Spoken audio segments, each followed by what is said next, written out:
good evening, tribe. This is your RuPaul review, season 10, episode 7.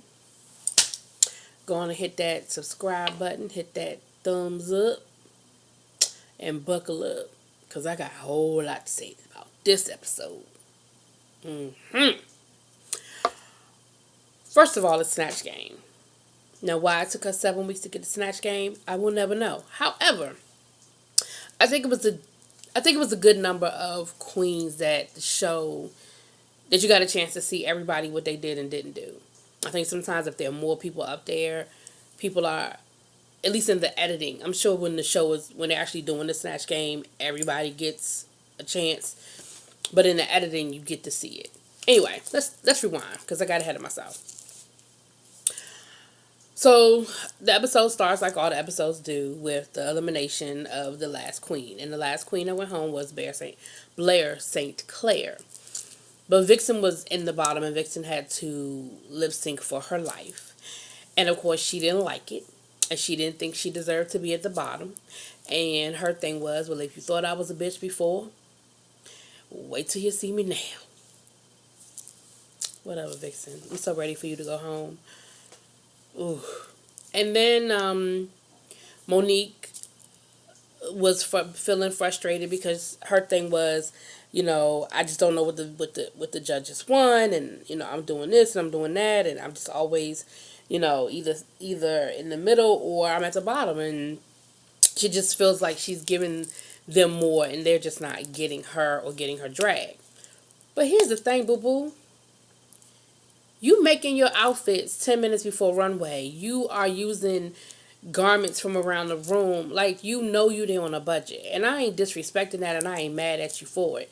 But, like Asia told you last week, you are safe in outfits that you made in 10 minutes, and you got bitches on the runway in $10,000 couture dresses about to lip sync for their life.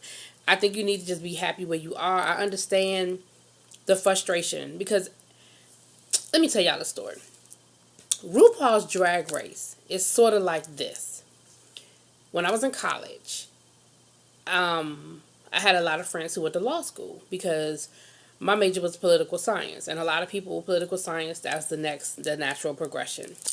So my big sister, one of my mentors, she goes to law school, and we kept in touch.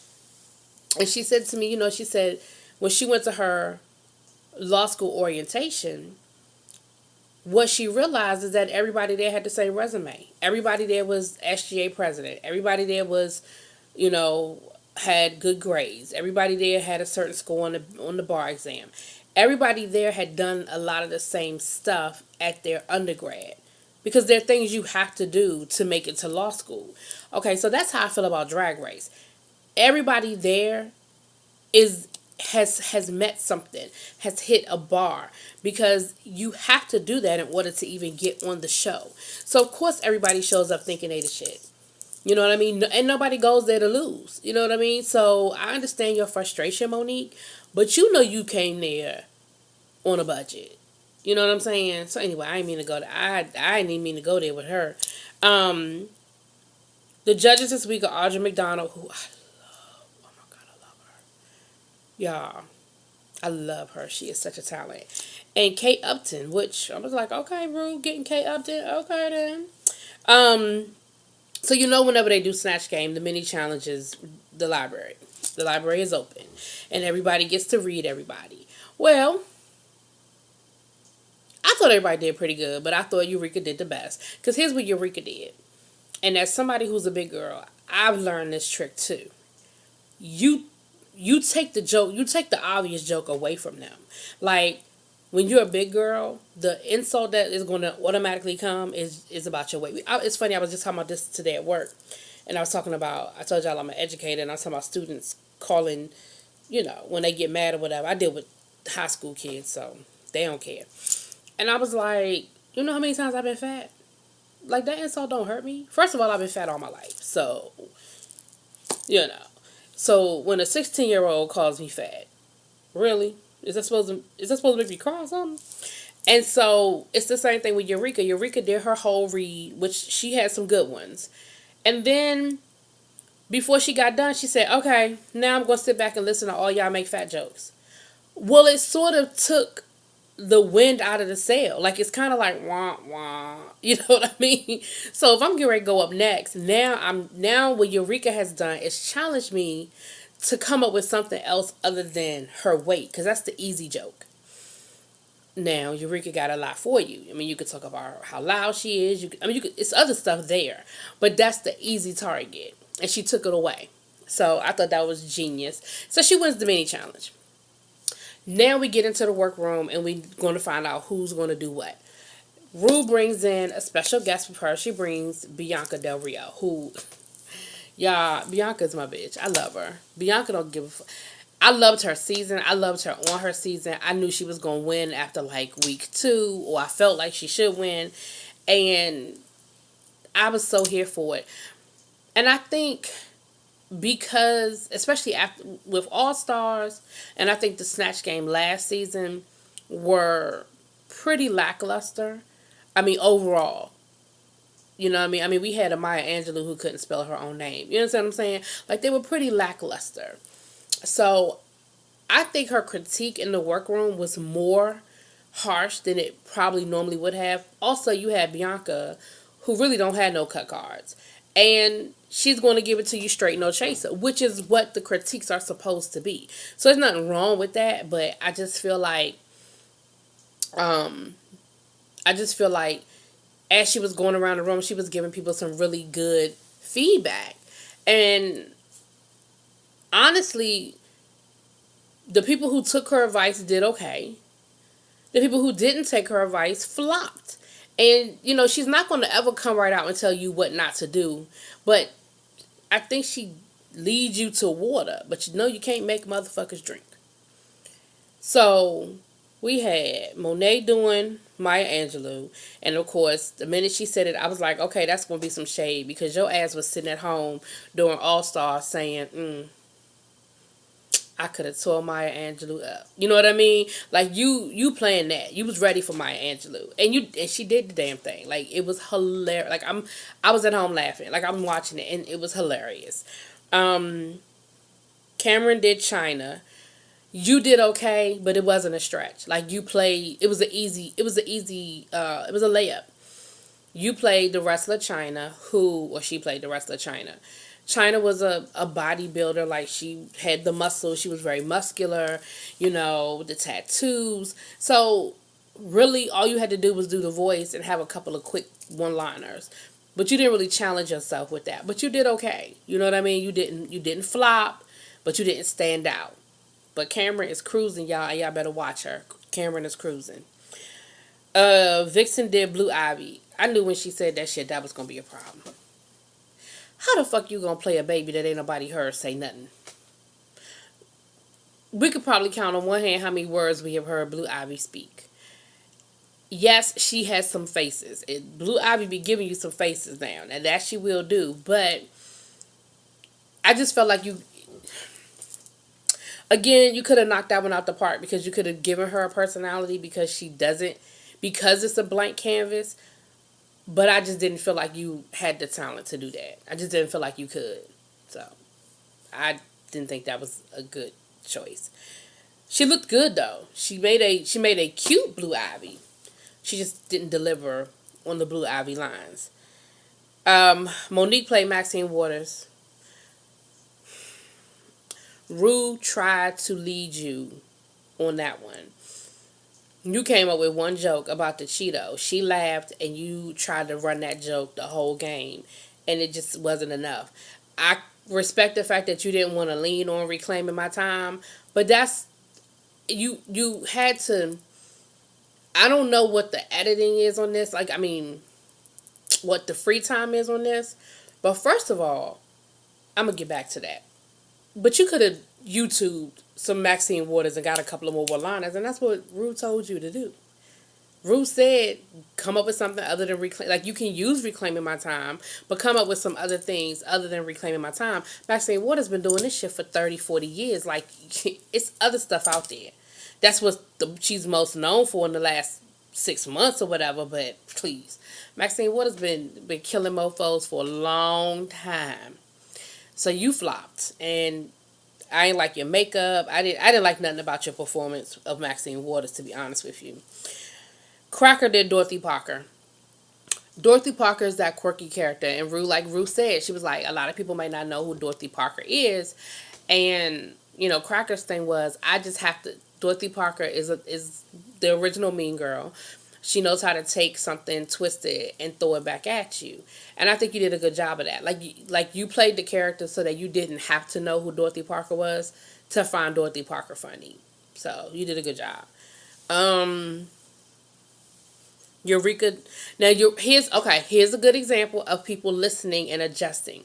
Eureka wanted to do Divine, and again, you would have to Google who Divine is if you don't know. If you've seen Hairspray, you know who the original Hairspray. Then Divine is the mother. And there was some other movies that, because she was her and John Waters. I don't think John Waters made a movie that Divine wasn't in. And Divine was one of the first that we know of. Let me say that I know of transgender actresses that made an impact. I'm not saying she was the only one, and like I said, she may not have been the first one. So pardon my ignorance on that if there were others, but that I knew of. And Rue was like, well, run a couple of lines by me. And she did, and Rue and Bianca didn't laugh. And they told her that wasn't funny. And they were like, well, what is your other option? She was like, well, Honey Boo Boo. And Rue and Bianca was like, that's a great option. That's a great choice. So Eureka did Honey Boo Boo, and she played the fuck out of Honey Boo Boo. You know what I'm saying? Like, she gave, again, you didn't have to have watched the show to find her funny. Now, I've watched the show a few times, so it was hilarious, because once you see Alana, it is hilarious, but you didn't have to watch Honey Boo Boo to find her funny. Asia played Beyonce. I want to put a bill on the table in the RuPaul Drag Race atmosphere. And what I would like to do is I would like to retire Beyonce in the Snatch game. I would like to put forth the bill and let us vote on it that no one from this day forward shall ever play Beyonce again in Snatch game. Not because it has nothing to do with how I personally feel about Beyonce. It's because can't nobody fucking do it. This is the third time somebody done tried to play Beyonce, and this was the worst one, I think, out of the three. Again, Beyonce don't give you nothing. You know what I'm saying? She don't give you nothing. Like, she gives you a hell of a performance, but she don't give you nothing. So it's nothing there. So Asia played her, and Asia played her mean, and Asia played her like, I was like, what? Even I, like I said, even I, who's a non-Beyonce fan, was like, whoa, damn. Like, what are we doing with Beyonce? You know what I mean? Like, damn, what Beyonce do to you? And so, it just wasn't good. And she tried, her and Vixen tried to play off each other with the whole Blue Ivy Beyonce thing. And she just came off as a mean mother. Shut up. You shut your mouth. Little girl, don't make me come down there. I was like, when did Beyonce become my mama? Because that sounds like my mama. When did that happen? So it wasn't good. And y'all let me know how y'all want to vote on that. Because I just vote that we retire Beyonce from Snatch Game. From this day forward. Forever and evermore henceforth. Amen. Vote.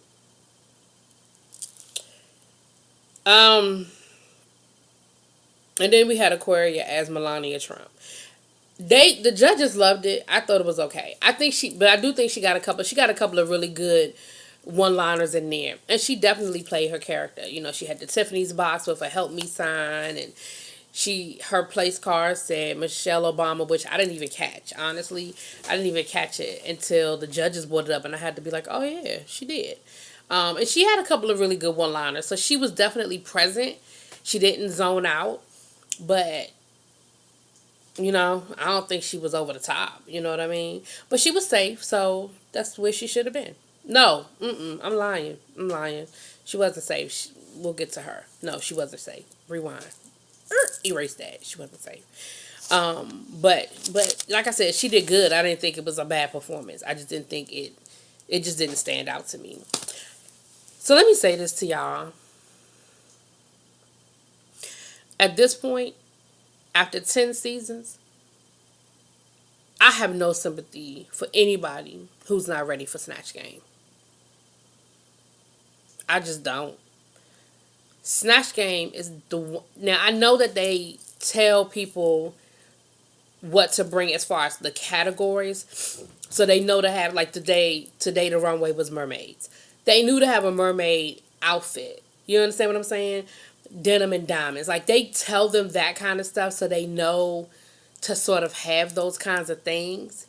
But Snatch Game is the one thing you can damn rely on. Like, if you don't know nothing else that's going to happen in the season, your ass know you're going to do Snatch Game. So, you should have a first, second, and third choice. You should have makeup, wigs, outfit. Like, you should have it down. You should have your jokes ready. Like, you should know. And I just don't have no sympathy for anybody at this point who shows up and they ain't ready. Because what the fuck? We were ready. We've been waiting on Snatch Game for 3 weeks. So, I just don't. So, for people like Monique, who was just like, I don't know what to do. I don't know what to do. I don't know what to do. And then Asia wanted to do Whitney Houston, but Rue told her she couldn't do the drug jokes. You know, she said it nicely, but she let her know we're going to stay away from the powdered sugar, you know. And Asia was like, well, I don't know how to play her without the drug jokes. I think there's a lot Whitney Houston gives you without having to be graphic and show powdered sugar and that kind of thing. You know, you could do the sweat. You could do, you know, the Whitney Houston, the over the top. I love you, everybody. I love you. You could break out into song. You know, whether you could carry a tune or not, it doesn't matter. But Whitney gives you a lot. And if you play Whitney, you should be able to take that one element out that's going to already be implied. Like, if you slur your words or if you're doing a little bit too much, people are going to pick up on the implication that you're trying to play her high. Because, I mean, let's be real. We can't get around it. But I think what Rue was trying to tell you was we don't need you to actually do the visual with the powdered donut type thing. But either way, you took it as, well, I can't play her. If I can't use my props, then I can't play her funny, and I don't have a backup. Bitch, you should have had 3. So, no sympathy for me on that one.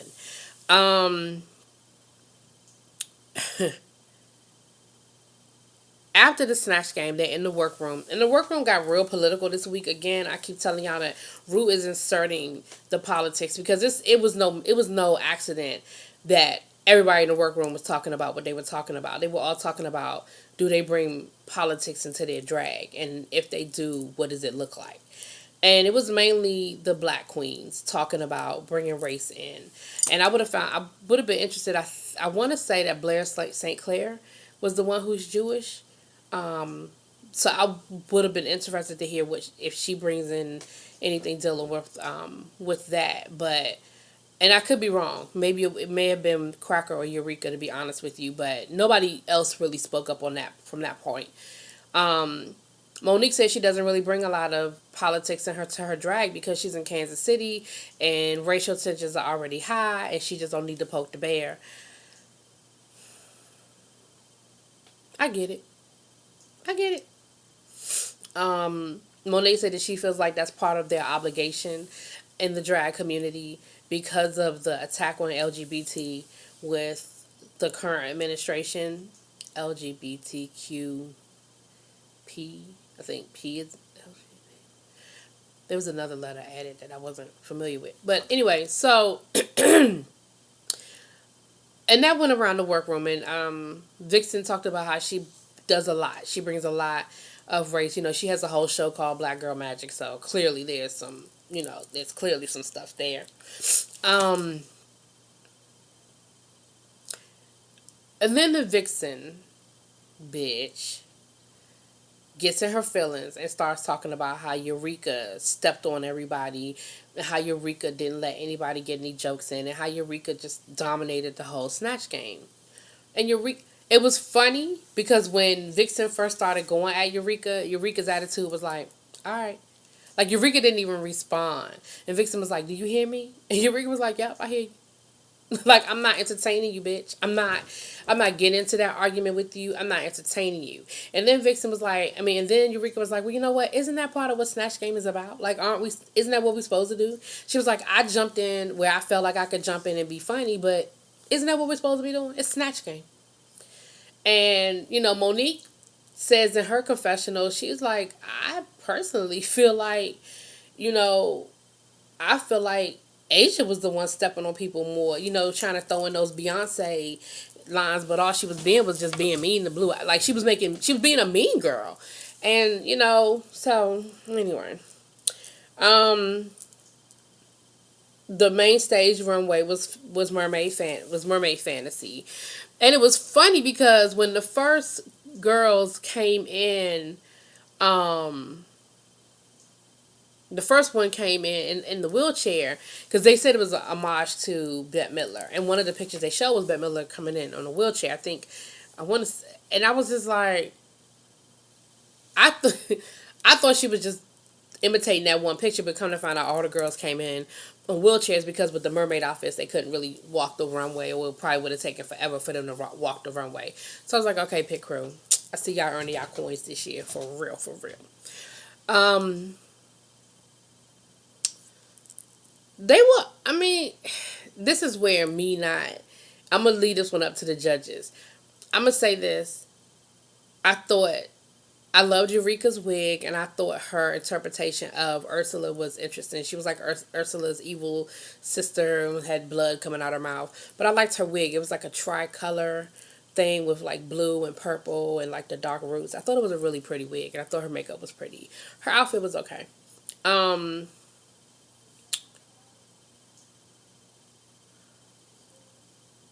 Aquaria did a play on it with like oil and latex, and her makeup was really beautiful with like her tears were crying blue, and she had blue. It was pretty. It was really pretty, and she ended up winning. That's why I had to retract what I said earlier. She wasn't safe. She actually won the won the challenge this week.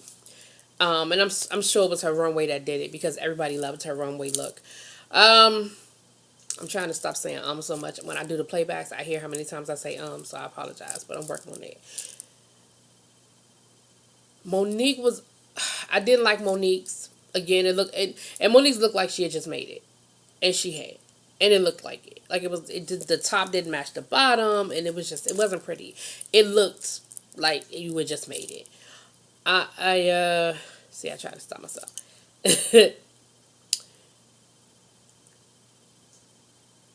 But everybody, it was what it was. It was a mermaid challenge. I felt like everybody did okay. Nobody made me be like, oh, bitch. But there were a few that I thought were creative. There was somebody else. I don't think I wrote it down. And of course, Vanjie came up again. RuPaul and Michelle talked about it when the girls were being wheeled off stage, and and they were like, Vanjie, Vanjie, and Ru was like, it was just the way, and Ru was like, she walked backwards and the way she did.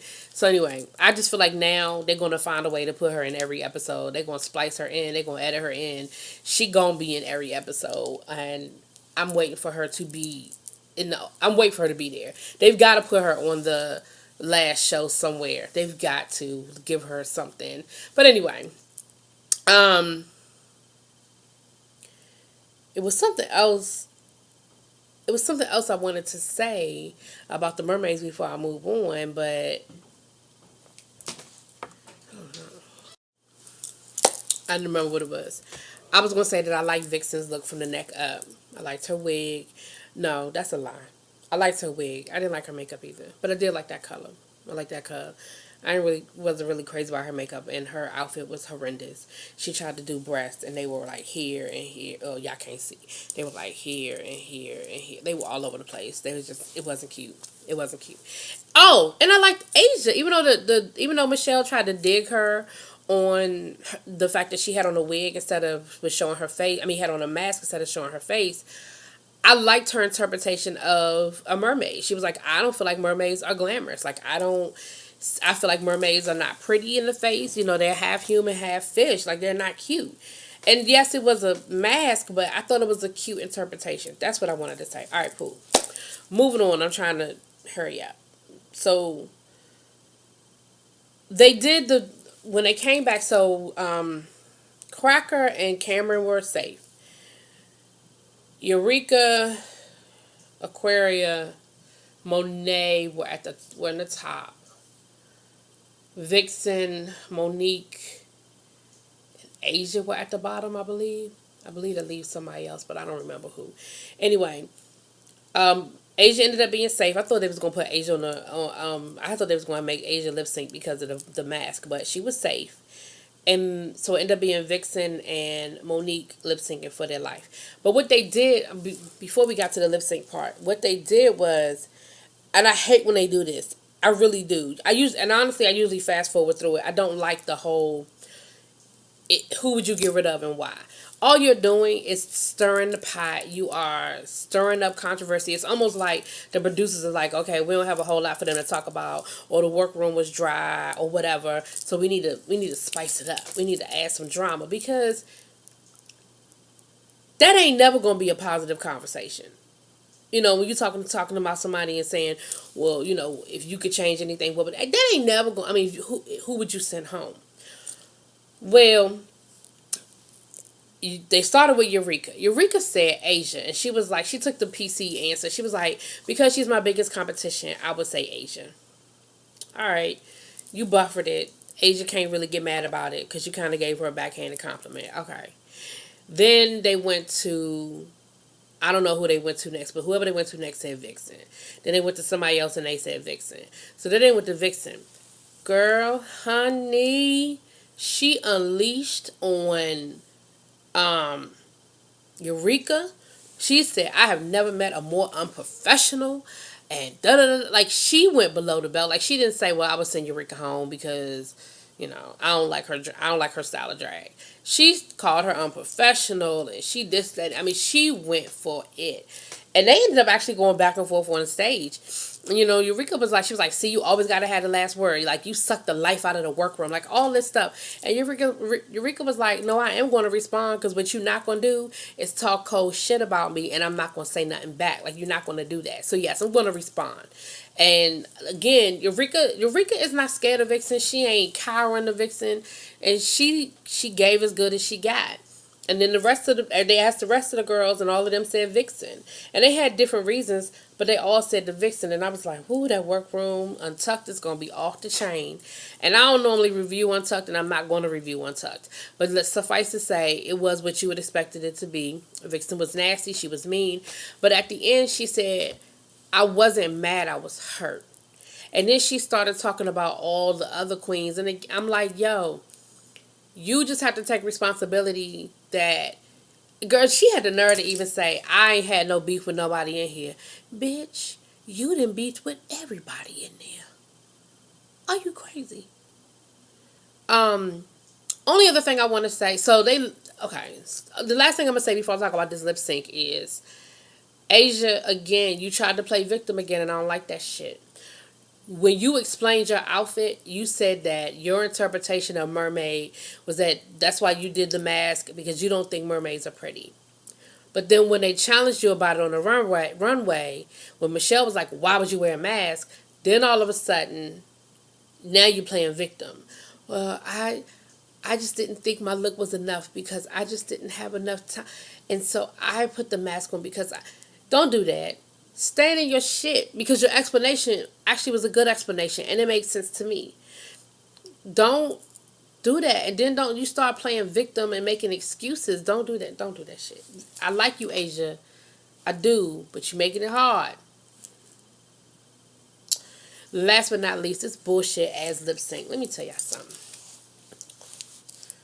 This is the second week in a row that the lip sync was some bullshit. Y'all wasn't. First of all, Monique, you did know the words. And not only did you not know the words, you didn't try to learn the words. Because during Untucked, not one point did they show you. Now, mind you, I said they show you because they could have edited it out. no point did they show you practicing with your earbuds on. Now, Vixen ass knew she was lip syncing, and she had them earbuds on the whole time, and she had the lyrics on a piece of paper, and she was practicing. And you were just like, I'm not going to do good in the lip sync because I just don't know the words. And then you go crying, talking about something because you spent all your time getting your outfits together. Bitch, then let the music play while you sewing. You understand what I'm saying? Put that shit on repeat. Put it on a loop. There's no excuse why you don't know the fucking words. It ain't even like it's a surprise. You know what the song is gonna be. You might not know you're gonna be in the bottom, but you damn sure know what the song is. So I don't have no sympathy for your ass, and I think that's bullshit and unprofessional that you don't even fucking know the words. And both of y'all's lip sync was dry and tired. All y'all was doing was flopping around on the stage. Y'all wasn't giving me shit. Vixen, I don't know what them damn droopy draws were that you had on. Them shits was terrible. Because, you know, they took off their mermaid outfit so they could move around. So they had on, like, their undergarments. Vixen, that looked like a soggy-ass diaper your ass had on. It was horrible. But, Shantae, you stay. So we got another week of the Vixen. Yay.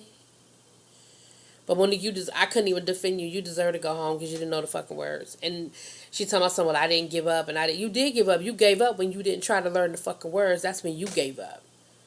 Because don't tell me you ain't learn the words because you were up too late sewing and getting your outfits together.